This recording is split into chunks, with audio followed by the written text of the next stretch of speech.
Hello my dear students, let us solve some illustrations and in-text problem given in our textbook regarding group number 17 halogen group and group number 18 inert gases. Okay, see example number 7.14. It is given in our textbook that halogens have maximum 7.14 number question. Open your textbook and read it. Halogens have maximum negative electron gain enthalpy in the respective periods of the periodic table. Why? तो इसका answer ज़रा सुन लीजिएगा. उसमें लिखा है, तो मेरे ख्याल से आपको कोई डिफ़िकल्टी नहीं होनी चाहिए, क्योंकि हेलोजन जो है उसका स्मॉलेस्ट साइज है with respective to all periods. All सभी पीरियड में आप देखें तो जहाँ पे हेलोजन आता है वहीं पे स्मॉलेस्ट साइज हो जाती है. तो वो ग्रुप भी स्मॉलेस्ट साइज का ग्रुप है रिस्पेक्टिव पीरियड में. फ्लोरीन वाला पीरियड तो फ्लोरीन स्मॉलेस्ट, क्लोरीन वाला पीरियड तो क्लोरीन स्मॉलेस्ट. ठीक है, तो ये इलेक्ट्रॉन जो है रेडिली एक्सेप्ट कर लेता है. तो क्वेश्चन ये है कि halogens have maximum negative electron gain enthalpy in the respective periods of periodic table. तो आंसर सॉल्यूशन में दिया हुआ है स्मॉलेस्ट साइज. तो उसका जो इफेक्टिव न्यूक्लियर चार्ज है, जेड इफेक्टिव जिसको बोलते हैं, वो बहुत ज़्यादा है.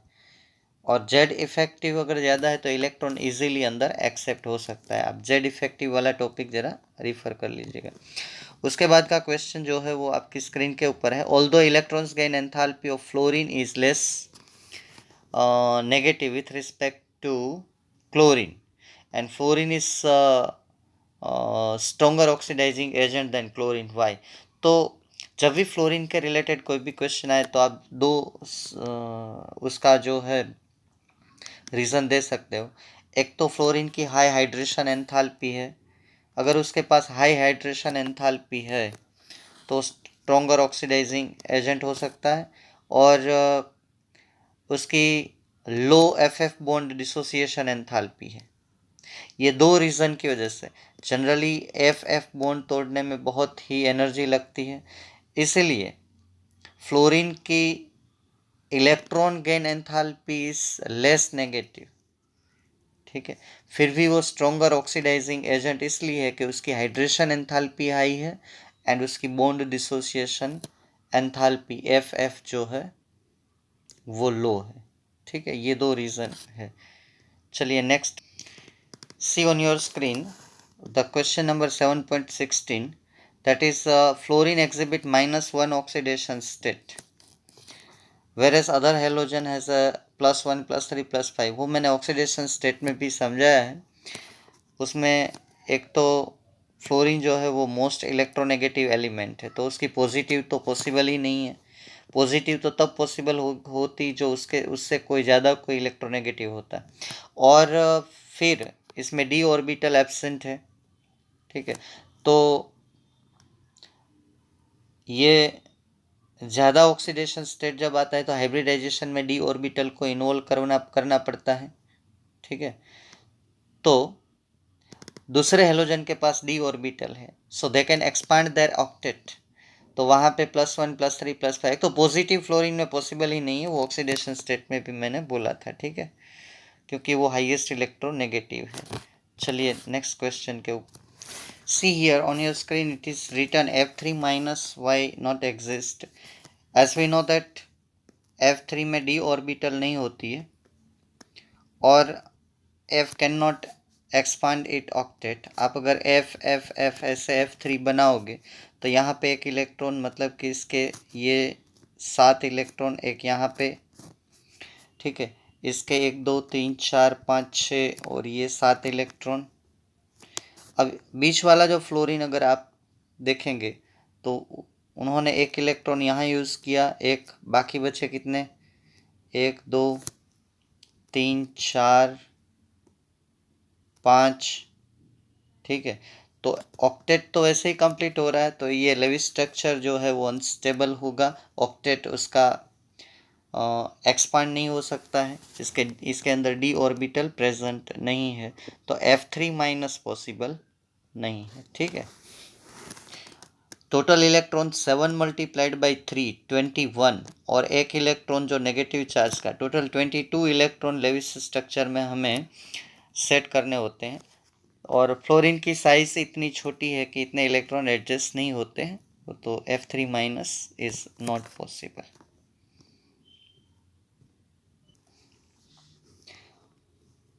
और एक क्वेश्चन है आपकी स्क्रीन के ऊपर, fluorine does not show disproportionation reaction. तो आपको पता है कि मानो कि मैं अगर फ्लोरीन ले लेता हूँ, ये फ्लोरीन, तो फ्लोरीन यहाँ पे 0 टू फ्लोरीन -1 जा सकता है, मतलब उसका रिडक्शन हो सकता है, नेगेटिव पॉसिबल है, लेकिन फ्लोरीन का पॉजिटिव ऑक्सीडेशन स्टेट पॉसिबल नहीं है, तो उसका ऑक्सीडेशन जो है वो पॉसिबल नहीं है। ठीक है, तो इस वजह से ये रिड्यूस हो सकता है, ऑक्सीडाइज नहीं हो सकता, इसलिए डिसप्रपोर्शनेशन रिएक्शन इसका पॉसिबल नहीं है। See another illustration number 7.17 in our text book. ये बैलेंस रिएक्शन आपको लिखना है, तो already in the preparation chlorine gas की जो प्रॉपर्टी है उसमें मैंने ये रिएक्शन है ऑलरेडी दिया है। ठीक है, ये डिसप्रपोर्शनेशन रेडॉक्स रिएक्शन है, ये क्लोरीन गैस की प्रॉपर्टी, तो रिएक्शन आपके सामने है, देख लीजिए, डिसप्रपोर्शनेशन रेडॉक्स रिएक्शन।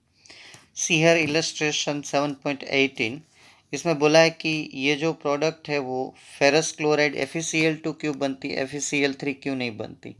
अगर ये FeCl3 बनती तो हाइड्रोजन गैस प्रोड्यूस नहीं होता, हमें 3HCl चाहिए, 3HCl से Fe+3HCl रिएक्ट करता तो हमें प्रोडक्ट मिलती है FeCl3।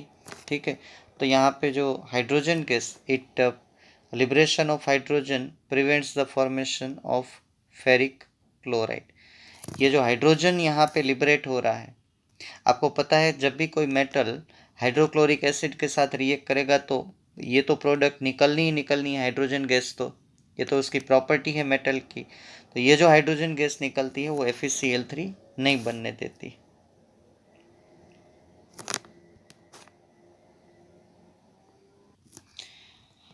As you studied in 11th standard the valence shell electron pair repulsion theory, so by using valence shell electron pair repulsion theory पहले इसका टाइप डिसाइड कीजिए, तो टाइप है AB3E2।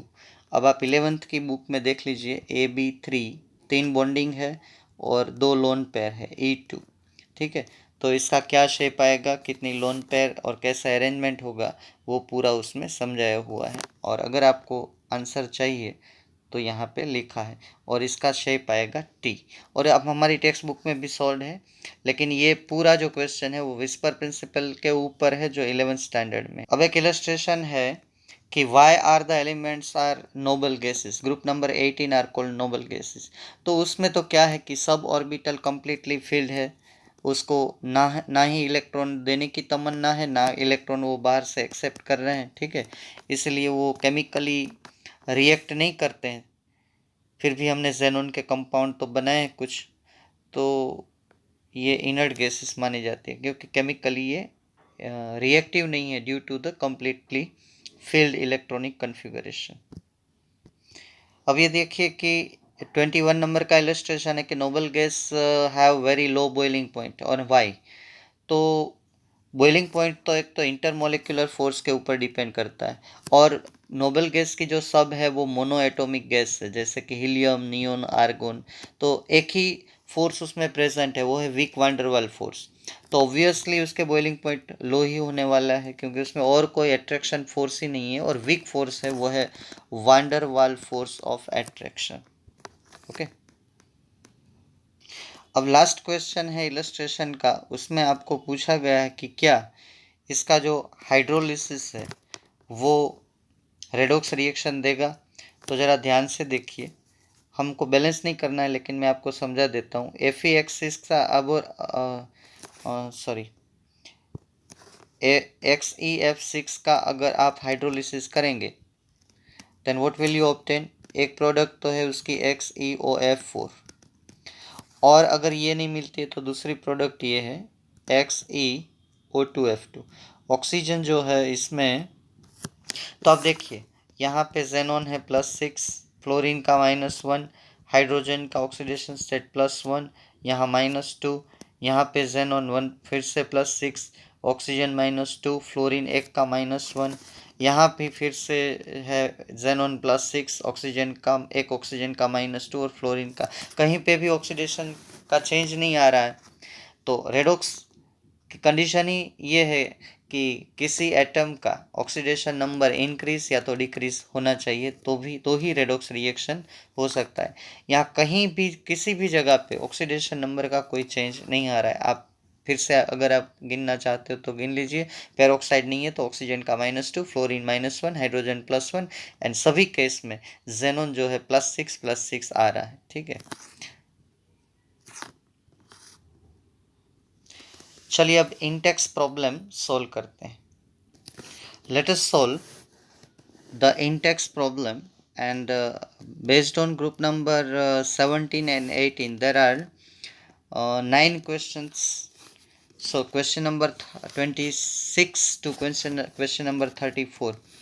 तो आपको ये पूछा गया है इसमें कि considering the parameters such as bond dissociation enthalpy, electron gain enthalpy and hydration enthalpy, compare the oxidizing power of fluorine and chlorine. चलिए, तो पहले तो आपको कंपेयर करना है जो प्रॉपर्टी है बॉन्ड डिसोसिएशन एंथैल्पी क्या है, क्लोरीन की ज़्यादा है फ्लोरीन से, ये पहला। दूसरा है इलेक्ट्रॉन गेन एंथैल्पी, क्लोरीन की ज़्यादा है फ्लोरीन से। हाइड्रेशन एंथैल्पी, फ्लोरीन की ज़्यादा है क्लोरीन से। ठीक है, तो हम जब ऑक्सीडाइजिंग वो गिनते हैं इलेक्ट्रोकेमिस्ट्री में, तो oxidation due to this 3 reasons, oxidation potential of the F2 to 2F minus, ठीक है, ये 2 इलेक्ट्रॉन रिलीज करके 2F माइनस, ये इसका हायर होता है E0 Cl2 to 2Cl minus. ये जो मैंने लिखा है वो E0 ऑक्सीडेशन पोटेंशियल है, जो आप रेडॉक्स रिएक्शन में पढ़ते थे। तो जिसका ऑक्सीडेशन पोटेंशियल हायर होगा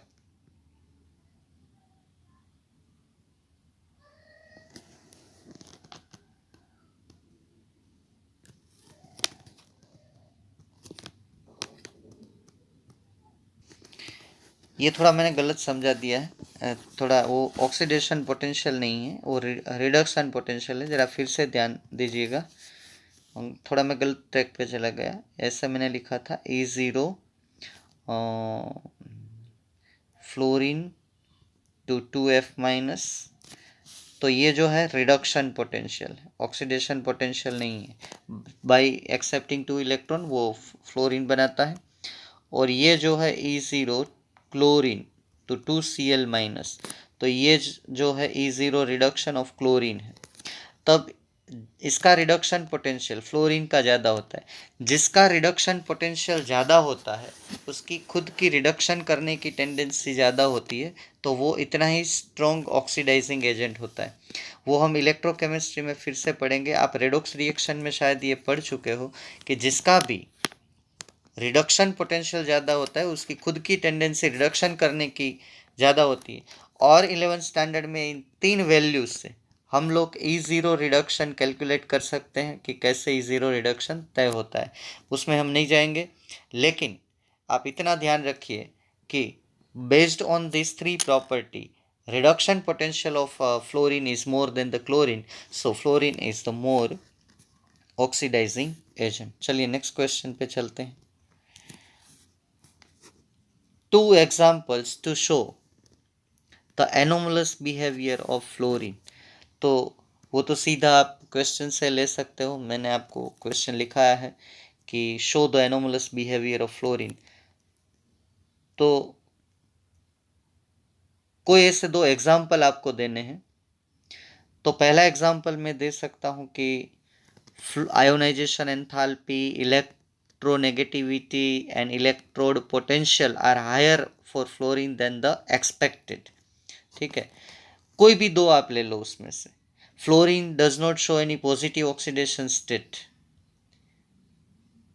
ठीक है, फ्लोरीन कहीं पे भी पॉजिटिव ऑक्सीडेशन स्टेट दिखाता नहीं है। तो एनोमलस बिहेवियर में एक जगह पे वो पॉजिटिव ऑक्सीडेशन स्टेट, जैसे कि है ना, fluorine does not show positive oxidation state and form only one oxo acid. देखिए ऑक्सो एसिड वाला टेबल था, तो मैंने बार बार बोला था कि फ्लोरीन एक ही ऑक्सो एसिड बनाता है, तो ऐसे 3-4 है। ठीक है, मैंने जो बोला, और ये है ना HF exist in liquid while HCl HBr HIR gases, तो हाइड्राइड ऑफ हेलोजन, हेलोजन की प्रॉपर्टी में और एक आप ऐड कर सकते हो इसमें तीसरा, अगर आप चाहो तो, आयोनाइजेशन एंथैल्पी। ठीक है, फिर है इलेक्ट्रोनेगेटिविटी, इलेक्ट्रोनेगेटिविटी, और है electrode potential E0 F2 to 2F minus, all these are higher। ठीक है, ionization enthalpy, electronegativity and electrode potential are higher than expected। ये जितनी वैल्यू हम एक्सपेक्ट करते हैं उससे कहीं ज़्यादा मिलती है, तो वो हम समझा नहीं सकते, ये एनोमलस बिहेवियर है। ठीक है, 2 तो लिखा है, तीसरा मैंने आपको बता दिया। चलिए नेक्स्ट क्वेश्चन पे चलते हैं। Sea is the greatest source of some halogen. तो उसमें क्या समझाने वाली बात है, क्या सी वाटर में कितने सोल्ट जो नेचुरली डिसोल्व होते हैं। ठीक है, तो सी वाटर जो है उसमें एक है क्लोराइड के सोल्ट, ब्रोमाइड के सोल्ट, आयोडाइड के सोल्ट। ठीक है, फर्स्ट ग्रुप या तो सेकंड ग्रुप की मेटल है, कितने सोल्ट है, calcium chloride, sodium chloride, potassium chloride, potassium iodide. ठीक है, काफ़ी सोल्ट सी वाटर में डिसोल्व है।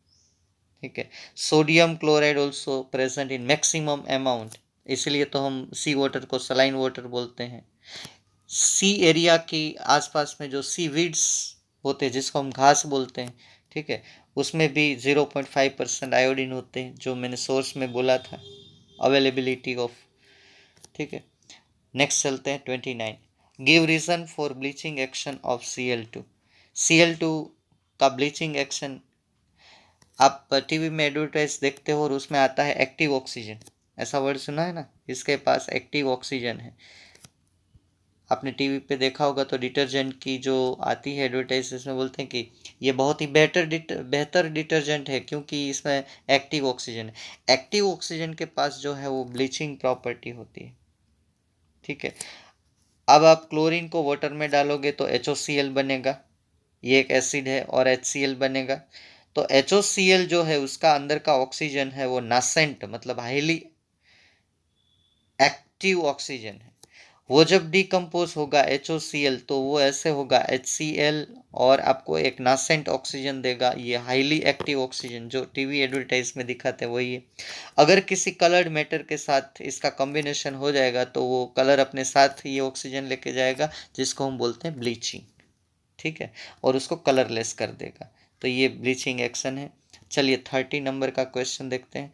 Name two poisonous gases that can be prepared from chlorine gas. तो समझाने की ज़रूरत नहीं है, ये है फॉस्जिन COCl2, और दूसरा है मस्टार्ड गैस, ये सेकंड वर्ल्ड वॉर में बहुत यूज़ हुआ था, ClCH2CH2S। इसको एक्सपांड करके ऐसे भी लिख सकते हो आप, एस बीच में रखो, और एक साइड CH2CH2Cl, और दूसरी साइड CH2CH2Cl, ऐसे। ये तो कंडेंस स्ट्रक्चर है, 2 बार ऐसे लिख दिया, और ये सल्फर। ठीक है, इसको आप एक्सपांड ऐसे कर सकते हो। चलिए नेक्स्ट क्वेश्चन की तरफ चलते हैं। 31 question, why ICl is more reactive than I2। तो अगर आपको देखना है तो मैंने इंटर हेलोजन कंपाउंड में आपको बताया था, अगर आंसर आपको नहीं पता है तो आप लिख लीजिए कि इन जनरल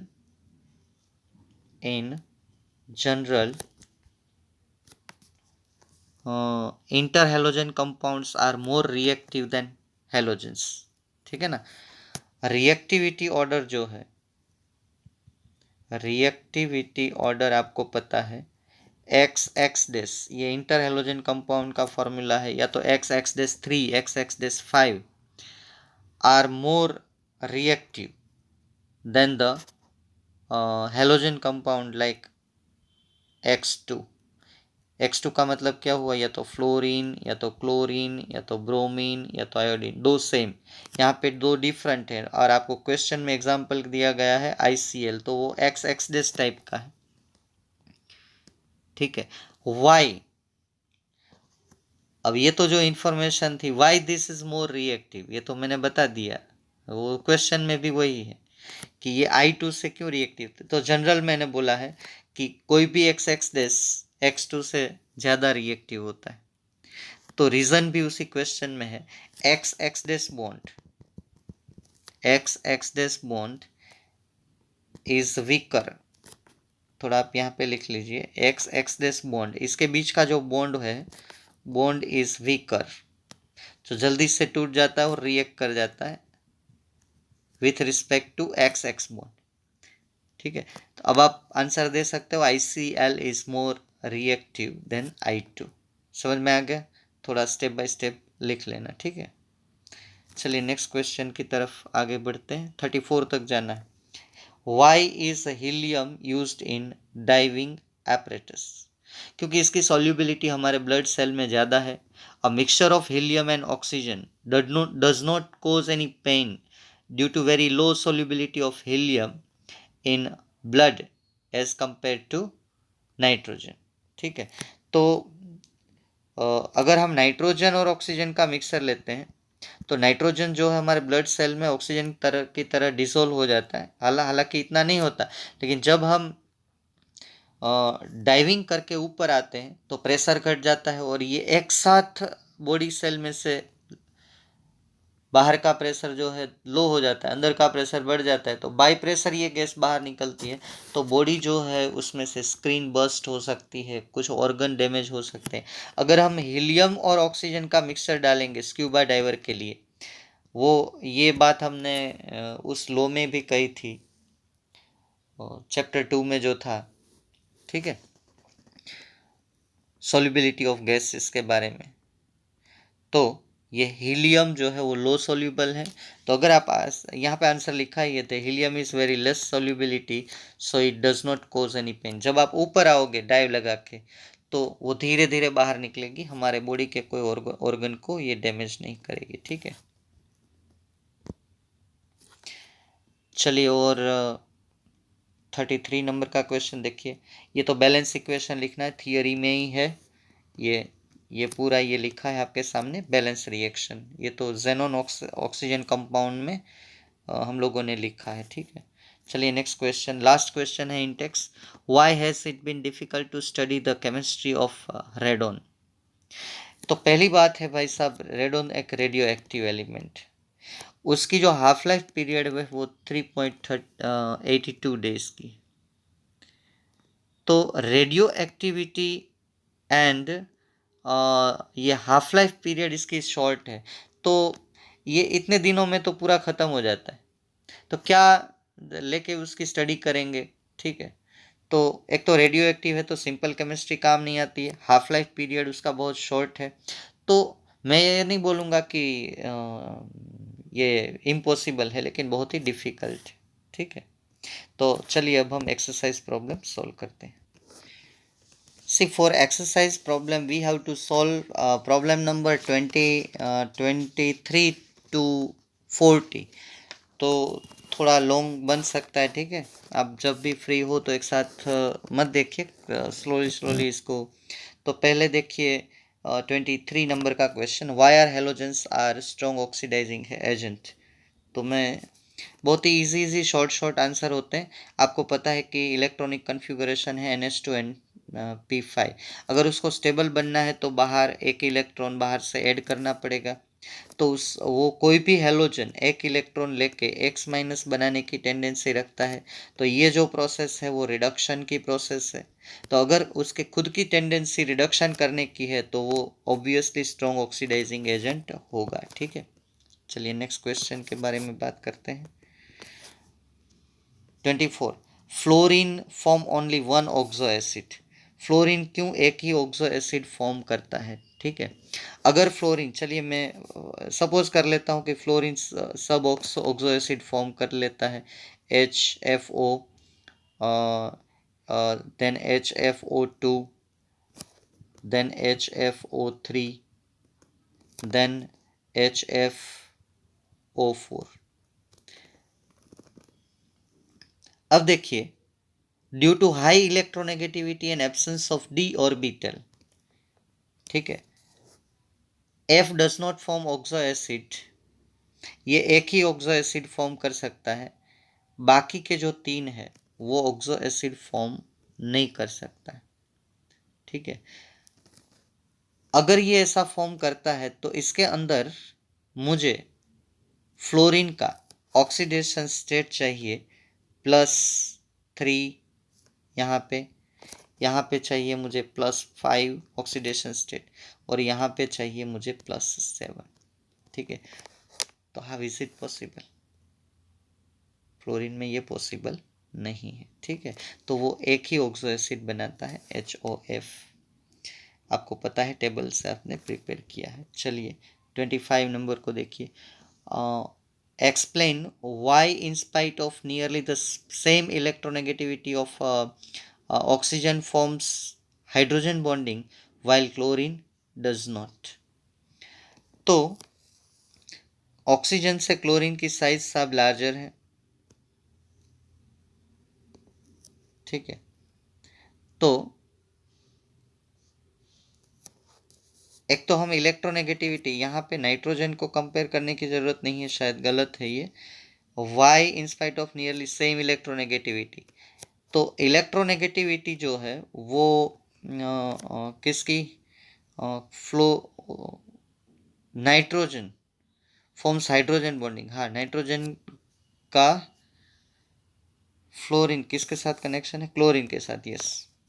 इलेक्ट्रोनेगेटिविटी जो है नाइट्रोजन की और क्लोरीन की सेम है, इक्वल है। तो प्रॉब्लम क्या है कि एटॉमिक साइज जो ऑक्सीजन की है, nitrogen forms hydrogen bonding, same electronegativity, ये क्वेश्चन गलत है, ठीक है। क्वेश्चन में फिर से बोल रहा हूँ, ऐसा एक्सरसाइज में नहीं है। आप जरा एक्सरसाइज का क्वेश्चन रिफर करिए 25 नंबर का, ठीक है।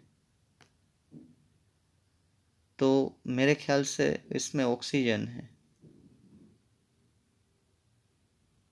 हाँ ऑक्सीजन ही है, ये नाइट्रोजन नहीं है।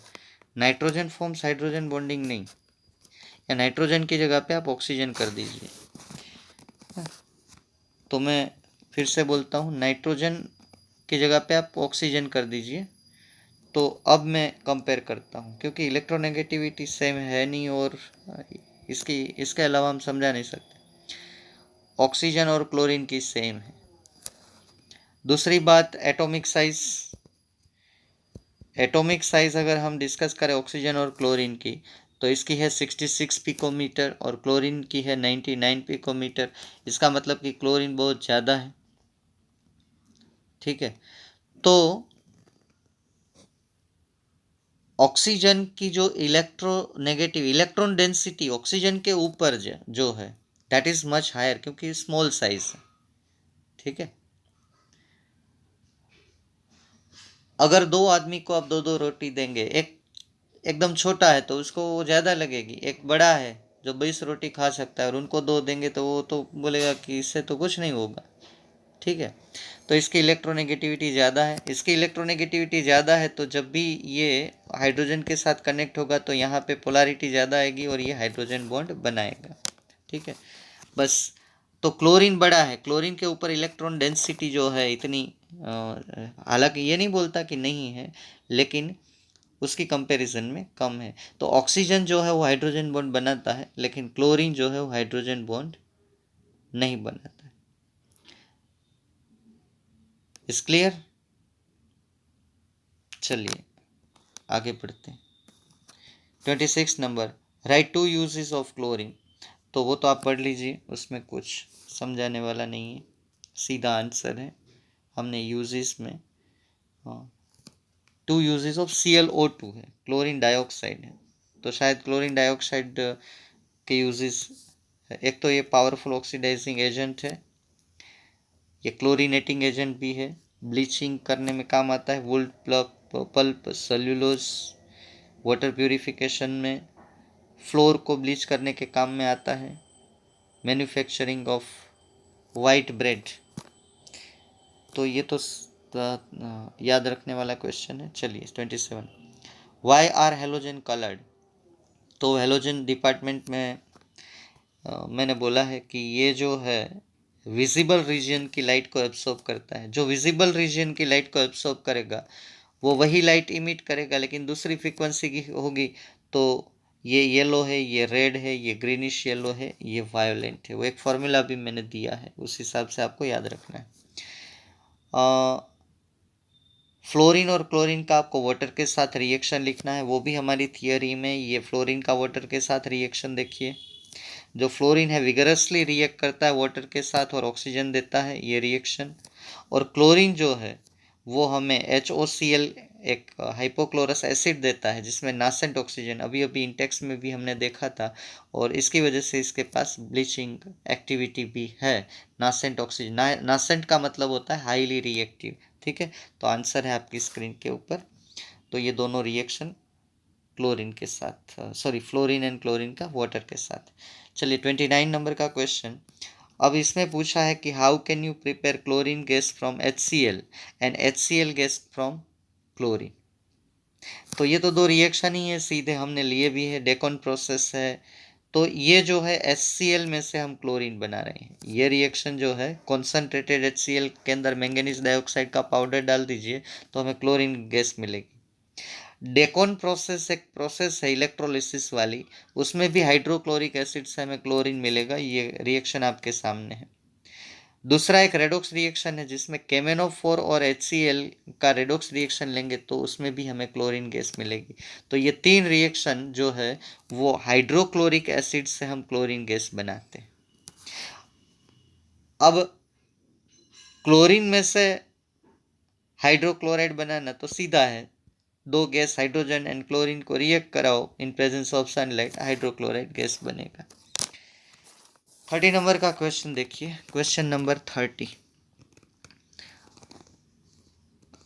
What inspired Anne Bartlett for carrying out reaction between Xe and PTF6?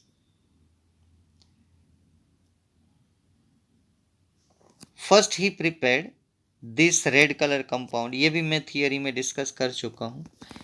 पहले उसने एक रेड कलर का कंपोनेंट बनाया O2 plus and PTF6 minus.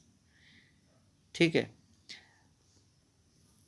तो he realized the first ionization enthalpy of O2 molecule and xenon nearly the same. उसको पता चला कि ऑक्सीजन की जो आयोनाइजेशन एनर्जी है और जेनोन की जो आयोनाइजेशन एनर्जी है वो सेम है। तो अगर ऑक्सीजन को हम आयोनाइज कर सकते हैं तो जेनोन को क्यों नहीं कर सकते।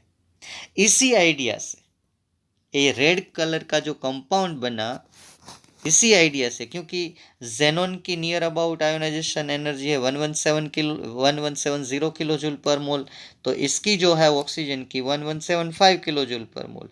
अगर O2 प्लस में कन्वर्ट हो सकता है तो जेनोन क्यों नहीं हो सकता।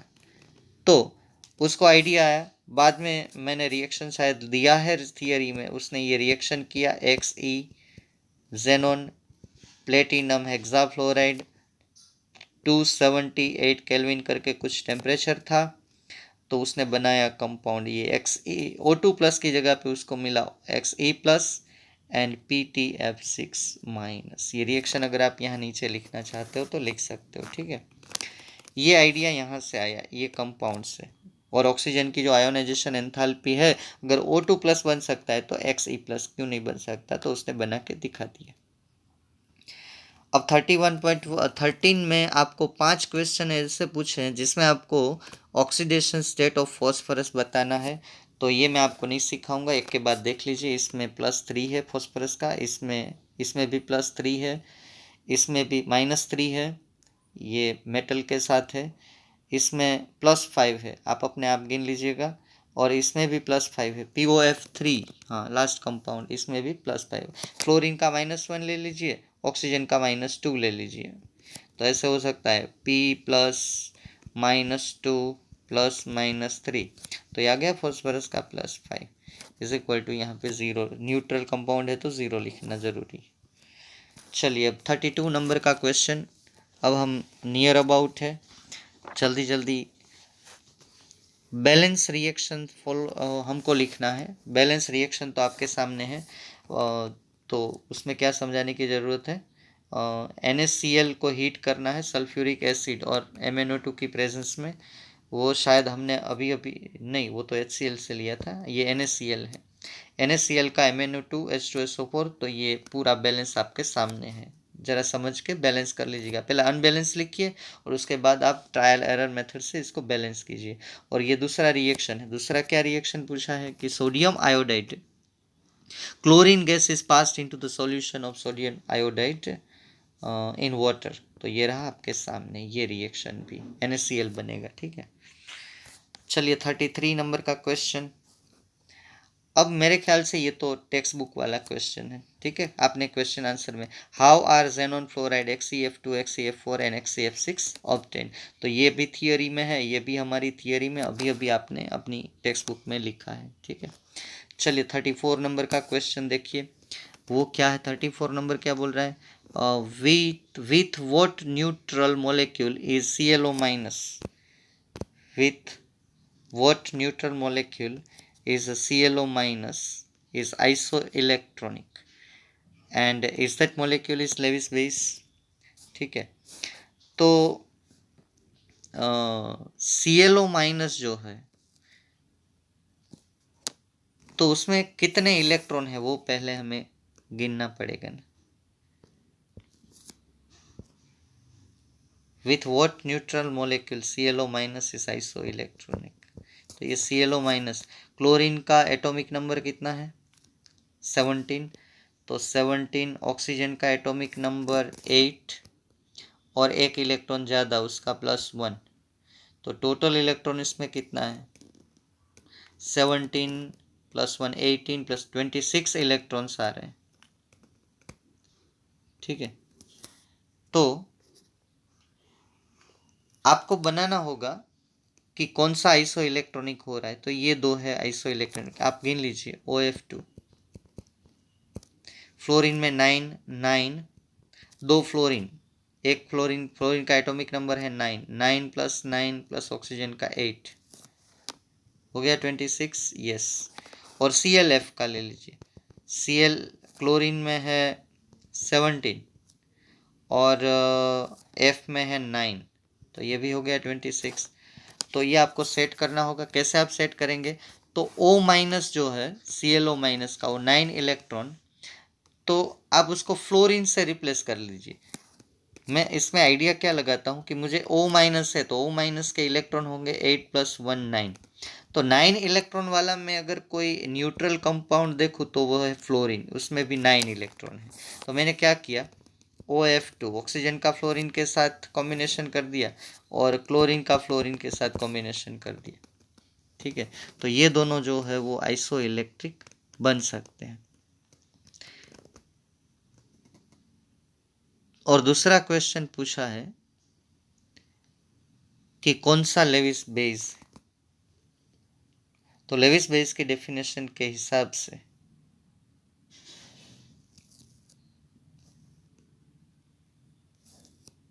OF2 जो है वो very weak Lewis base due to the strong electronegativity of fluorine. ठीक है, और ClF3 जो है वो F माइनस डोनर है, तो ये थोड़ा ज़्यादा अच्छा लेविस बेस है। ClF3 जो है वो F माइनस आपको दे सकता है। ClF इज ऑल्सो, ClF है ना, ClF3 यहाँ पे लिखा है, लेकिन ClF जो है वो हमको तो दो में देखना है, तो this one is the Lewis base. दोनों लेविस बेस तो है ही, लेकिन एक स्ट्रॉन्ग है और एक वीक है। Is that molecular Lewis base, तो आपको आंसर देना है हाँ, तो OF2 जो वीक है, ClF वो अच्छा लेविस बेस है, उसका ये रिएक्शन देखिए, यहाँ पे वो फ्लोरीन माइनस डोनेट कर रहा है, Cl2F, ये फ्लोरीन माइनस यहाँ पे जा रहा है, ठीक है। फ्लोरीन माइनस अगर डोनेट कर रहा है तो ये ClF जो है वो लेविस बेस है। चलिए आगे से चलते हैं। हाउ XeO3, ये टेक्स्ट बुक का क्वेश्चन है, जैसे जेनॉन ऑक्सीजन कंपाउंड की प्रिपरेशन वाला आपने क्वेश्चन आंसर फॉर्म में लिखा है। चलिए 36 नंबर का जो है ये भी सभी थियरी में है, आपको जो आपको दिया गया उस प्रॉपर्टी के हिसाब से उसको अरेंज करना है। Increase in bond dissociation enthalpy, acidic strength and basic strength. तो ये मिक्सर है सब ग्रुप का। ये 17 नंबर के ग्रुप का क्वेश्चन है जिसका ऑर्डर मैंने आपको दिया है, ये भी 17 का ऑर्डर है, ये 15 नंबर के ग्रुप का ऑर्डर है। ये सभी ऑर्डर हमारी थियरी में है, आप जरा चेक कर लीजिएगा। 37 नंबर का question, which one of the following does not exist. आपको ये 4 कंपाउंड दिए हैं और आपको पता है कि ये NeF2 डज नॉट एग्जिस्ट, क्योंकि नियोन की आयोनाइजेशन एंथैल्पी वेरी हाई है, तो नियोन कभी Ne2+ नहीं बन सकता, ठीक है। जेनोन के तो हमने कंपाउंड स्टडी किए हैं क्योंकि उसकी आयोनाइजेशन एंथैल्पी ऑक्सीजन के नियर है, तो जेनोन के कंपाउंड मिलते हैं। बाकी कोई भी अभी तक हमने क्रिप्टॉन के कुछ कंपाउंड जो बनते हैं लेकिन हमारे सिलेबस में नहीं है, लेकिन हीलियम नियोन के कंपाउंड नहीं बनते, तो सीधा ऑब्वियसली आपको पता चल जाता है कि नियोन का नहीं बनेगा। 38 number, give the formula and describe the structure of a noble gas species which is isoelectric with। अब देखिए पहला आपको ICl4 साहब, इसमें पूरा जो है आपको विस्पर थियरी के हिसाब से जाना पड़ेगा, ठीक है। ICl4 जो है उसको अगर हम देखें पहला, चलिए देख लेते हैं। ICl4 माइनस,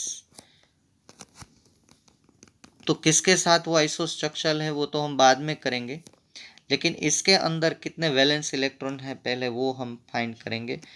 आयोडीन के 7 और 4 क्लोरीन जो है उसके 7, मतलब कि 28, क्लोरीन का भी 7, 28 और एक नेगेटिव चार्ज का है, तो टोटल इसमें 36 इलेक्ट्रॉन्स हैं, 36 इलेक्ट्रॉन, ठीक है।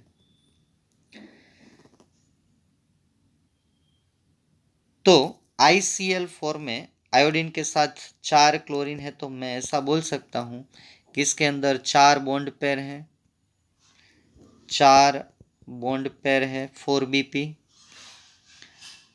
सेंट्रल एटम के पास, सेंट्रल एटम के पास अब लेविस स्ट्रक्चर के हिसाब से 2 लोन पेयर है, तो इस मोलेक्यूल का टाइप क्या हुआ, AB4E2, 2 lone pair 4 bond pair, AB4E2।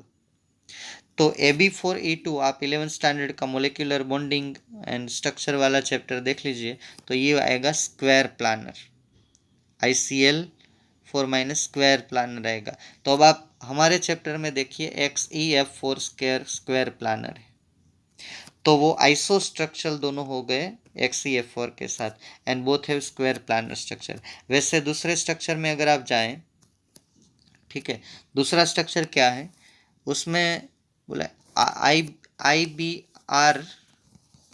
IBr2 minus, yes, देखिए IBr2 माइनस। अब इसका अगर आप इलेक्ट्रॉन कैलकुलेट करेंगे तो इसके 22 वैलेंस इलेक्ट्रॉन शायद आ सकते हैं, इसलिए 7 प्लस सब में 7 7 है, 2 ब्रोमीन में 7 और एक इलेक्ट्रॉन का नेगेटिव चार्ज वो +1, तो 22 इलेक्ट्रॉन्स है, ठीक है। 22 वैलेंस इलेक्ट्रॉन है साहब, और इसके अंदर अगर मैं बोलूँ तो 3 बॉन्ड पेयर है, IBr2 है ना, 2 बॉन्ड पेयर है, 3 नहीं सॉरी 2 बॉन्ड पेयर है। अब आयोडीन के पास कितनी लोन पेयर होगी, 3 लोन पेयर होगी, आप लेविस स्ट्रक्चर ड्रॉ करेंगे तो, ठीक है। तो ये जो स्ट्रक्चर होगा वो होगा AB2E3, और इसका रिजल्टेंट जो शेप आएगा वो मेरे ख्याल से लीनियर आएगा। आप ज़रा वो है। अभी मुझे विस्पर डिटेल में मैं यहाँ पे नहीं समझा सकता हूँ आपको। तो इसके इसके रिलेटेड XeF2 लीनियर है। आप जरा ये कंपाउंड देख लेना, XeF2 लीनियर है। तो आंसर देख लो, ये दोनों आइसोस्ट्रक्चरल है, IbR2 माइनस, और दोनों का शेप जो है वो लीनियर है। ठीक है, अब आप अपने हिसाब से कर लेना, मैं थोड़ी हिंट्स दे देता हूँ BrO3 माइनस में, है ना। चलिए BrO3 माइनस, अब 2 क्वेश्चन ही बाकी है, हमें 40 तक जाना है। आप घबराना मत, धीरे धीरे करिए। अब थर्ड नंबर कंपाउंड जो है उसका है BrO3 माइनस। तो आप इसके टोटल इलेक्ट्रॉन कैलकुलेट कर लीजिए, तो उसमें आएगा ब्रोमीन का 7 और ऑक्सीजन 3 है, और एक ऑक्सीजन का वैलेंस इलेक्ट्रॉन कितने, 6। यस, तो ऑक्सीजन के टोटल हुए 18 और एक चार्ज माइनस, तो 26 इलेक्ट्रॉन टोटल हुए। अगर आप इसका जो ड्रॉ करना चाहते हो तो BrO3 माइनस जो है अकॉर्डिंग टू इसका टाइप हम गिनेंगे तो ये डबल बॉन्ड वाला स्ट्रक्चर है। थोड़ा मैं स्ट्रक्चर ड्रॉ करके आपको दिखा देता हूँ। ये डबल बॉन्ड ऑक्सीजन, ये डबल बॉन्ड ऑक्सीजन, ये सिंगल बॉन्ड ऑक्सीजन, तो आप उसमें टाइप नहीं निकाल सकते। ठीक है, और ये जो स्ट्रक्चर है वो पिरामिडल है, ये जो स्ट्रक्चर है वो पिरामिडल है। ठीक है, ये डबल बॉन्ड हम विस्पर में सिंगल बॉन्ड की तरह ट्रीट करते हैं और टाइप भी बनाते हैं, लेकिन अभी हम नहीं बनाएंगे, मैं डायरेक्ट आपको दे रहा हूँ कि ये पिरामिडल स्ट्रक्चर है। और हमारे बुक में पिरामिडल जेनोन का स्ट्रक्चर है XeO3, आप रिफर कर लीजिए। तो ये दोनों आइसो स्ट्रक्चरल है। बहुत बढ़िया टॉपिक है और मोस्ट इंपॉर्टेंट है कॉम्पिटिटिव एग्जाम के लिए। तो देखिए BrO3 इज XeO3। ठीक है, चलिए अब नेक्स्ट क्वेश्चन की तरफ बढ़ते हैं। Why do noble gases have comparatively large atomic size? उसके पास लार्ज एटॉमिक साइज क्यों है? ये सेकंड लास्ट क्वेश्चन है, इसके बाद एक्सरसाइज खत्म हो जाएगी। तो उसमें कुछ नहीं है, वो भी मैंने समझाया था, क्योंकि इसके अंदर इंटरमोलिकुलर फोर्स है नहीं। इंटरमोलिकुलर फोर्स है नहीं तो एटॉमिक रेडी जो है उसमें नहीं है, उसमें वांडरवाल रेडी है। एटॉमिक रेडी तो क्या होती है कि 2 एटम जब कंबाइंड होते हैं और इसका एवरेज डिस्टेंस हम लेते हैं तो ये एटॉमिक रेडी होती है। वांडरवाल गैस में तो 2 गैस जो है वो एक दूसरे से बहुत दूर है। मानो कि ये वांडरवाल फोर्स ऑफ एट्रैक्शन है, तो यहाँ से लेके यहाँ तक बहुत डिस्टेंस बढ़ जाता है, क्योंकि इसमें बॉन्डिंग तो है नहीं। तो ये कोवेलेंट रेडी नहीं है, वो वांडरवाल रेडी है। तो वांडरवाल रेडी है वो बहुत ज़्यादा ही आती है, इसीलिए वो कंपेरेटिवली लार्ज साइज से। चलिए लास्ट क्वेश्चन डिस्कस करते हैं। List the uses of neon xenon neon and argon gases. तो लास्ट क्वेश्चन वही था कि कहाँ कहाँ पे ये गैस यूज़ हो रही है। तो जो मैंने एकेडमिक का लेक्चर लिया था उसमें लास्ट क्वेश्चन में था कि list out the uses of this inert gases and there compounds. Okay, तो यहाँ पे हमारे सब इंटेक्स एक्सरसाइज और इलस्ट्रेशंस क्वेश्चन ख़त्म हो रहे हैं, आप रिवाइज कर लीजिएगा। Okay, thank you friends, thank you very much.